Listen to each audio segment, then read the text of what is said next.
Hi ಸ್ನೇಹಿತರೆ, ಎಲ್ರಿಗೆ ಈ ವಿಡಿಯೋಗೆ ಸ್ವಾಗತ. ಇವತ್ತು ನಾನು ಕಾಜೂರು ದರ್ಗಾ ಶರೀಫ್ಗೆ ಬಂದಿದ್ದೇನೆ. ನೀವೀಗ ನನ್ನ ಹಿಂದುಗಡೆ ನೋಡ್ತಾ ಇರುವ ದರ್ಗಾ ಕಾಜೂರು ದರ್ಗಾ, ಅದೇ ರೀತಿ ಮತ್ತೊಂದು ದರ್ಗಾ ಕೂಡ ಉಂಟು. ಎಲ್ಲವನ್ನು ನಿಮಗೆ ಇವತ್ತಿನ ವಿಡಿಯೋಲಿ ತೋರಿಸ್ತೇನೆ, ಬನ್ನಿ ಸ್ನೇಹಿತರೆ. ಕರ್ನಾಟಕದ ಸುಪ್ರಸಿದ್ಧ ದರ್ಗಾಗಳ ಪೈಕಿ ಕಾಜೂರು ದರ್ಗಾ ಕೂಡ ಒಂದು. ಅದರಲ್ಲಿಯೂ ಕರ್ನಾಟಕದ ಕರಾವಳಿಯಲ್ಲಿ ಸೈಯದ್ ಮದನಿ ವಲಿಯವರ ದರ್ಗಾ ಬಳಿಕ ಅತ್ಯಂತ ಪ್ರಸಿದ್ಧಿ ಪಡೆದ ದರ್ಗಾವಾಗಿದೆ ಕಾಜೂರು. ನನ್ನ ಇವತ್ತಿನ ಪಯಣ ಕಾಜೂರು ಪರಿಸರಕ್ಕೆ ಹೋಗುವುದಾಗಿದೆ. ಪಶ್ಚಿಮ ಘಟ್ಟದ ತಲದಲ್ಲಿ ಇರುವ ಈ ಕಾಜೂರು ಮಂಗಳೂರಿನಿಂದ 60 ಕಿಲೋಮೀಟರ್ ದೂರದಲ್ಲಿರುವ ಬೆಳ್ತಂಗಡಿ ಪಟ್ಟಣದಿಂದ 20 ಕಿಲೋಮೀಟರ್ ದೂರದಲ್ಲಿದೆ. ನಯನ ಮನೋಹರ ಪಶ್ಚಿಮ ಘಟ್ಟದ ಸೌಂದರ್ಯವನ್ನು ಕಣ್ತುಂಬಿಕೊಳ್ಳುತ್ತಾ ನಲನಲಿಸುವ ಬೆಳ್ಳಿಯ ಪರ್ವತದಂತೆ ಹೊಳೆಯುವ ನೇತ್ರಾವತಿ ಬೆಟ್ಟ ಹಾಗೂ ಜುಲುಜುಲು ನಾದದಿಂದ ಪ್ರಕೃತಿಯ ಅಂದವನ್ನು ಇನ್ನಷ್ಟು ಚಂದವಾಗಿಸುವ ನೇತ್ರಾವತಿ ನದಿಯ ಆನತಿ ದೂರದಲ್ಲಿ ಅಂತ್ಯ ವಿಶ್ರಮಗೊಳ್ಳುತ್ತಿರುವ ಹಯಾತುಲ್ ಔಲಿಯಾರವರ ಸನ್ನಿಧಿಗೆ ತಲುಪುವುದಾಗಿದೆ ನನ್ನ ಗುರಿ.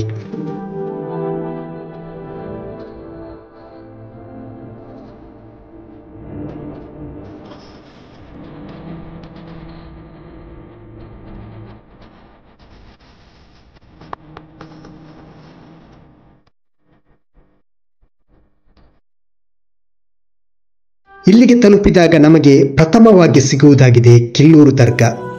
ಇಲ್ಲಿಯೇ ಹತ್ತಿರದಲ್ಲಿಯೇ ಹಳೆಯ ಜುಮಾ ಮಸ್ಜಿದ್ ಕೂಡ ಇದೆ. ಈ ದರ್ಗಾದ ಹತ್ತಿರದಲ್ಲಿಯೇ ಶರಿಯತ್ ಕಾಲೇಜು ಹಾಗೂ ಜುಮಾ ಮಸ್ಜಿದ್ ಕೂಡ ಇದೆ. ಇಲ್ಲಿಂದ ಕೆಳಗಡೆ ಕಾಣುವ ದರ್ಗಾವಾಗಿದೆ ಕಾಜೂರು ಮಹಾನರು ಅಂತ್ಯ ವಿಶ್ರಮಗೊಳ್ಳುತ್ತಿರುವುದು. ಮೊದಲ ನೋಟದಲ್ಲಿಯೇ ಪಶ್ಚಿಮ ಘಟ್ಟದ ತಳದಲ್ಲಿಯೇ ಇರುವಂತೆ ಕಾಣುವ ಈ ಸುಂದರ ದೃಶ್ಯವಾಗಿದೆ ಇಲ್ಲಿ ಕಾಣುವುದು.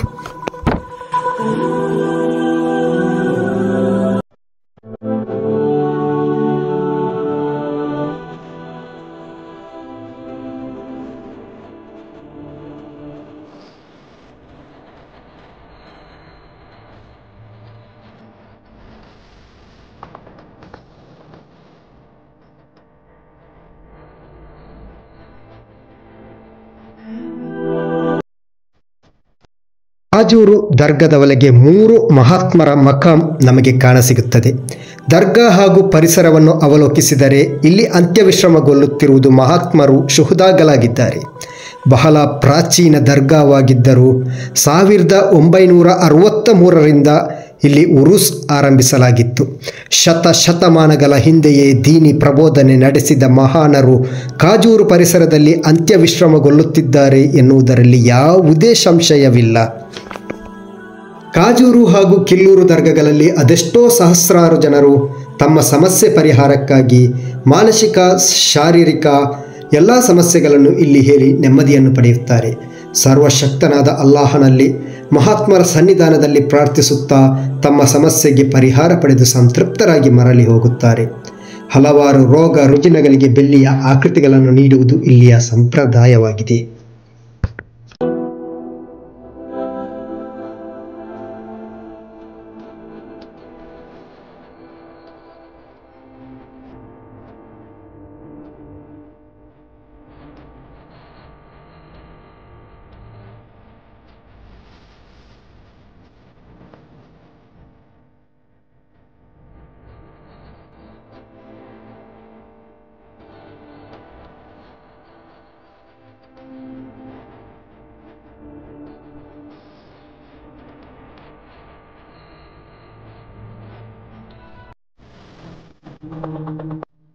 ಬೆಳಿಗ್ಗೆ 11ರಿಂದ ಮಧ್ಯಾಹ್ನ 1:30 ತನಕ ಜಿಯಾರತಿಗೆ ಬರುವವರಿಗೆ ದಿನಂಪ್ರತಿ ದರ್ಗಾ ಸಮಿತಿ ವತಿಯಿಂದ ಗಂಜಿಯ ವ್ಯವಸ್ಥೆ ಕೂಡ ಇಲ್ಲಿ ಲಭ್ಯವಿರುತ್ತೆ.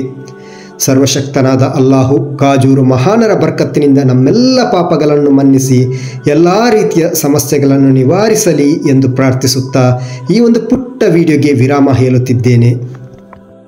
ನೋಡಿದ್ರಲ್ಲ ಫ್ರೆಂಡ್ಸ್, ಯಾವ ರೀತಿ ಕಾಜೂರು ದರ್ಗಾ ಇದೆ, ಹೇಗಿದೆ. ಆಲ್ರೆಡಿ ಇದು ಎಲ್ಲರೂ ಬಹುತೇಕ ನೋಡಿದ್ದಾರೆ, ಆದರೂ ಕೂಡ ಮತ್ತೊಮ್ಮೆ ನಿಮಗಾಗಿ ಈ ವಿಡಿಯೋ ತೋರಿಸ್ತೇನೆ. ಫ್ರೆಂಡ್ಸ್, ನಿಮಗೆ ಹೇಗಾಯಿತು ಅಂತ ತಿಳಿಸಿ. ಅದೇ ರೀತಿ ಹೊಸದಾಗಿ ನೋಡ್ತಾ ಇರೋರು ಸಬ್ಸ್ಕ್ರೈಬ್ ಮಾಡಿ, ಡೈಲಿ ನೋಡ್ತಾ ಇರೋರು ಲೈಕ್ ಮಾಡಿ, ಶೇರ್ ಮಾಡಿ, ಕಮೆಂಟ್ ಮಾಡಿ ಅಂತ ಹೇಳುತ್ತಾ ಈ ವಿಡಿಯೋವನ್ನು ಇಲ್ಲಿಗೆ ಮುಕ್ತಾಯಗೊಳಿಸ್ತೇನೆ. ಮತ್ತೊಂದು ವಿಡಿಯೋದಲ್ಲಿ ಮತ್ತೊಮ್ಮೆ ಸಿಗ್ತೇನೆ. ಅಲ್ಲಿ ತನಕ ಎಲ್ರಿಗೂ ಬಾಯ್ ಬಾಯ್, ಥ್ಯಾಂಕ್ ಯು.